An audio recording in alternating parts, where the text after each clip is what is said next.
একটি বস্তু কেন্দ্র ও হতে এ দূরত্বে স্থির অবস্থা হতে মিউ বাই দূরত্ব ত্বরণে কেন্দ্রের দিকে আকর্ষিত হয়। দেখাও যে এটি এ ইন্টু √π/2 মিউ সময়ে কেন্দ্রে পৌঁছবে। এখন মনে করি বস্তু কণাটি কেন্দ্র ও হতে এ দূরত্বে এ বিন্দুতে স্থির অবস্থায় আছে, যেখানে ও এ ইকুয়াল টু হচ্ছে এ। এখন ধরি বস্তুটি টি সময়ে পি বিন্দুতে অবস্থান করে, যেখানে ও পি সমান হচ্ছে এক্স। আমরা জানি বেগ সমান dx/dt এবং ত্বরণ সমান d²x/dt²। আবার এখানে প্রশ্নে বলছে কেন্দ্র ও হতে এ দূরত্বে স্থির অবস্থা হতে মিউ বাই দূরত্ব ত্বরণে কেন্দ্রের দিকে আকর্ষিত হয়। তাহলে দূরত্ব আমরা ধরছি এক্স, তাহলে মিউ বাই এক্স ত্বরণে, অর্থাৎ বস্তু কণাটির গতির সমীকরণ হবে ত্বরণ d²x/dt²। যেহেতু মিউ বাই দূরত্ব অর্থাৎ মিউ বাই এক্স ত্বরণে আকর্ষিত হয়, তাহলে ত্বরণ ইকুয়াল টু হবে মিউ বাই এক্স। যেহেতু কেন্দ্রের দিকে আকর্ষিত হয়, এর জন্য নেগেটিভ চিহ্ন আসবে। এখন আমরা ত্বরণ থেকে বেগ dx/dt নির্ণয় করব। এর জন্য উভয় পক্ষে 2 ইন্টু dx/dt দ্বারা গুণ করি। তাহলে এখানে হবে d²x/dt² equal to -2 mu by X into dx/dt। এখন এখানে 2 ইন্টু dx/dt ইন্টু d²x/dt² সমান লেখা যায় dt dx/dt হোল স্কয়ার। কেননা এখন যদি আবার এটিকে আমরা অন্তরীকরণ করি, তাহলে x² এর অন্তরীকরণ হচ্ছে 2x, তাহলে 2x মানে হচ্ছে dx/dt, কিন্তু এই dx/dt x নয়, কাজে dx/dt কে আবার t এর সাপেক্ষে অন্তরীকরণ করতে হবে। এখন যদি আবার t এর সাপেক্ষে dx/dt কে অন্তরীকরণ করি, তাহলে হবে d²x/dt², অর্থাৎ 2dx/dt ইন্টু d²x/dt² সমান আমরা লিখতে পারি ddt into dx/dt whole square. তাহলে এখানে হবে ddt into dx/dt whole square equal to, এখন আমরা এখানে ddt ফরম্যাটে নিয়ে আসবো, এর জন্য এই সমীকরণটিকে একবার ইন্টিগ্রেশন করি। তাহলে এখানে আছে -2 mu by X into dx/dt। এখন এটিকে যদি ইন্টিগ্রেশন করি, তাহলে -2 মিউ হচ্ছে ধ্রুবক, 1/x এর ইন্টিগ্রেশন হচ্ছে ln x। তাহলে এটিকে আমরা লিখতে পারি dt -2 mu into ln x। এখন এটিকে যদি আমরা t এর সাপেক্ষে অন্তরীকরণ করি, তাহলে হবে -2 মিউ ধ্রুবক, ln x এর অন্তরীকরণ হচ্ছে 1/x ইন্টু x t নয়, আবার x কে যদি অন্তরীকরণ করি t এর সাপেক্ষে, তাহলে হবে dx/dt, অর্থাৎ -2 mu by x into dx/dt সমান লেখা যায় ddt -2 mu into ln x। তাহলে এখানে -2 mu by X into dx/dt সমান হবে ddt -2 mu into ln x।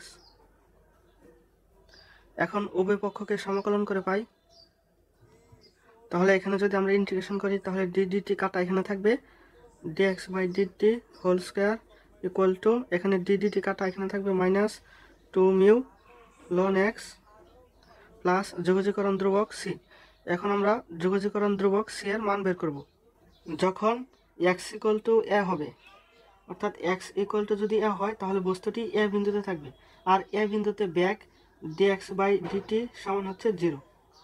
তাহলে আমরা লিখতে পারি এখানে x ইকুয়াল টু a হলে বেগ dx/dt ইকুয়াল টু 0। এখন এই মানগুলো আমরা 1 নং সমীকরণে বসিয়ে যোগজীকরণ ধ্রুবক c এর মান বের করব।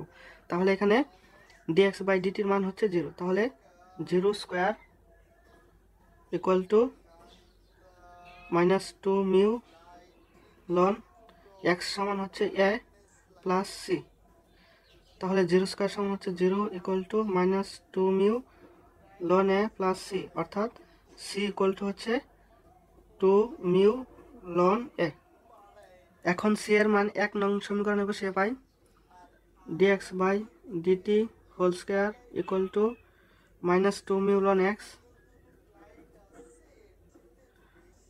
প্লাস c এর মান হচ্ছে 2 মিউ ln a, তাহলে প্লাস 2 মিউ ln a। তাহলে এখানে dx/dt whole square equal to 2 mu যদি আমরা এখান থেকে কমন নেই, তাহলে 2 মিউ এখানে থাকবে ln a মাইনাস এখানে থাকবে ln x।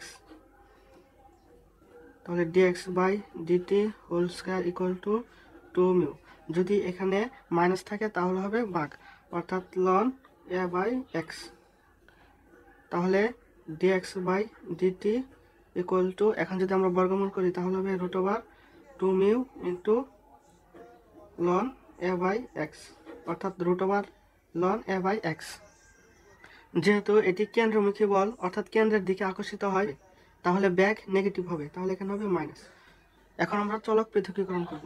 এটি যদি এই পাশে আসে তাহলে হবে ভাগ, তাহলে 1/√2μ into ln A by X D X equal to, এই পাশে ডিটি ভাগ আকারে আছে, ওই পাশে খেলে গুণ হবে, অর্থাৎ ডিটি। তাহলে আমরা এখানে লিখতে পারি D T equal to 1/√2μ into ln A by X D X. এখানে হবে মাইনাস, তাহলে এখানেও হবে মাইনাস। এখন আমরা 2 নং সমীকরণকে সমাকলন করব। সমাকলন করার জন্য যখন x = a হবে তখন বস্তুটি a বিন্দুতে স্থির অবস্থায় থাকবে, অর্থাৎ সময় t = 0 হবে। তাহলে আমরা লিখতে পারি যখন x = a তখন t = 0। আবার যখন x = 0 তখন বস্তুটি o বিন্দুতে থাকবে, তখন সময় হবে t, অর্থাৎ যখন x = 0 তখন t = t। এখন এই সীমার মধ্যে 2 নং সমীকরণকে সমাকলন করে পাই এখানে dt, t এর মান হচ্ছে 0 থেকে t পর্যন্ত ইকুয়াল টু ইন্টিগ্রেশন, এখন dx অর্থাৎ x এর মান হচ্ছে a থেকে 0 পর্যন্ত, a থেকে 0 minus 1/√2μ into ln a by X dx। এখন যদি এটিকে ইন্টিগ্রেশন করি, এখানে আছে 1কে যদি t এর সাপেক্ষে ইন্টিগ্রেশন করি তাহলে হবে t, তাহলে 0 থেকে t ইকুয়াল টু, এখন এখানে ধ্রুবক হচ্ছে 1/√2μ ইন্টিগ্রেশন। এখন যদি আমরা লিমিট চেঞ্জ করি তাহলে, অর্থাৎ আপার লিমিটকে যদি লোয়ার লিমিট এবং লোয়ার লিমিটকে যদি আপার লিমিট করি তাহলে সামনে একটা মাইনাস চিহ্ন আসবে, তাহলে মাইনাসে মাইনাস হবে প্লাস। তাহলে এখানে থাকবে 1/√লন এ বাই এক্স ডিএক্স। তাহলে t - 0 equal to t equal to 1/√2μ integration 0 থেকে হবে a, তাহলে এখানে 0 থেকে a 1/√লন এ বাই এক্স ডিএক্স। সমীকরণ 3। এখন এখানে ধরি ln A by X equal to Z, ln A by X equal to Z. তাহলে এখন যদি আমরা ই প্রয়োগ করি তাহলে E to the power ln equal to হচ্ছে 1, তাহলে এখানে হবে এ বাই এক্স, এখানে ই টু দি পাওয়ার জেড। তাহলে এখানে আমরা X by A equal to লিখতে পারি E to the power minus Z, তাহলে X equal to A E to the power minus Z. এখন যদি আমরা এক্স এর সাপেক্ষে অন্তরীকরণ করি তাহলে 1 এ E to the power x এর অন্তরীকরণ হচ্ছে ই টু দি পাওয়ার এক্স। এখন এখানে মাইনাস জেডকে আবার অন্তরীকরণ করতে হবে, এখন মাইনাস জেডকে আবার অন্তরীকরণ করলে হবে -1 ইন্টু, এখন জেডকে যদি আবার অন্তরীকরণ করি তাহলে হবে dz বাই dx। তাহলে এখানে dx সমান হচ্ছে minus A E to the power minus Z dz। আবার যখন x ইকুয়াল টু 0 তখন z ইকুয়াল টু লন এ বাই 0, তাহলে z ইকুয়াল টু লন 1/0 হচ্ছে ইনফিনিটি, তাহলে z equal to infinity.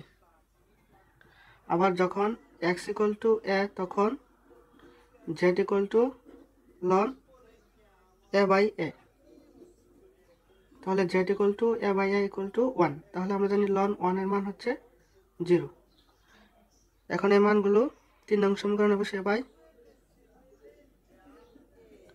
t equal to 1/√2μ, যখন x এর মান 0 তখন z হচ্ছে ইনফিনিটি, আবার যখন x এর মান a তখন z ইকুয়াল টু হচ্ছে 0 1 এখন লন a বাই x এর মান হচ্ছে z, তাহলে 1/√z dx এর মান হচ্ছে minus A E to the power minus Z into DZ implies that t equal to 1 by root over 2 mu।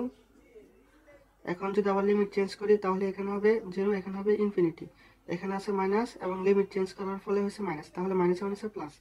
এখানে থাকে 1 by root over z into A E to the power minus Z D Z. তাহলে t equal to A ধ্রুবক, তাহলে সামনে নিয়ে আসি A by root over 2 mu 0 থেকে infinity. এখন E to the power minus Z into Z to the power root over হলো half, তাহলে Z to the power half, যেহেতু নিচে আছে এর জন্য হবে ইনভার্স হাফ ডিজেড। তাহলে T equal to A by root over 2 mu 0 to infinity E to the power minus Z. এখন Z to the power minus হাফকে আমরা লিখতে পারি Z to the power half minus 1।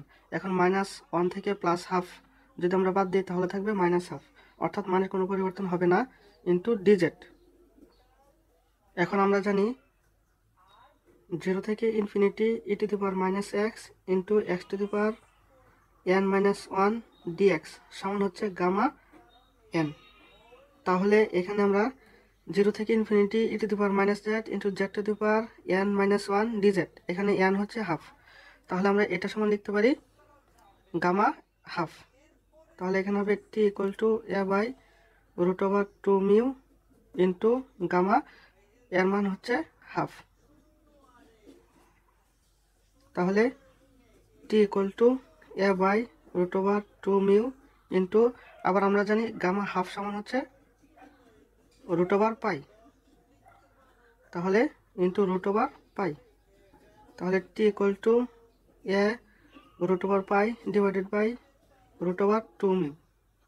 তাহলে এ ইন্টু পাই রুট ওভারের ভিতরে আবার 2 mu root ওভারের ভিতরে, তাহলে আমরা লিখতে পারি root over pi by 2 mu. তাহলে সময় টি ইকুয়াল টু হবে A into root over pi by 2 mu. তাহলে এটি A into root over pi by 2 mu সময়ে কেন্দ্রে পৌঁছাবে দেখানো হলো।